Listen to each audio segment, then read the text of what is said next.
राष्ट्रपिता ज्योतिबा फुले अभ्यासिका शेगाव येथे 14 तास निरंतर अभ्यास करण्यात आला आहे।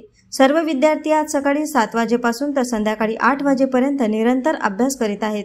ही अभ्यासिका गोरगरीब विद्यार्थ्यांकरिता निशुल्क असून कोणतीही शुल्क येथे आकारण्यात येत नाही। विहार येथे अभ्यासिका हा उपक्रम सातत्याने ज्योतिबा फुले अभ्यासिका राबवित आहेत।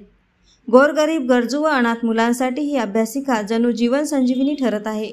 या उपक्रमाचे सर्व स्तरातून कौतुक करण्यात येत आहे। तसेच अभ्यासिकेद्वारे 14 एप्रिल रोजी सायन्स कोर मैदान ते डॉक्टर बाबासाहेब आंबेडकर चौक इरविन पर्यंत भव्य रॅलीचे आयोजन देखील करण्यात आले आहे। एएस न्यूज महाराष्ट्र करिता अमरावती येथून प्रतिनिधी रवींद्र नाईक।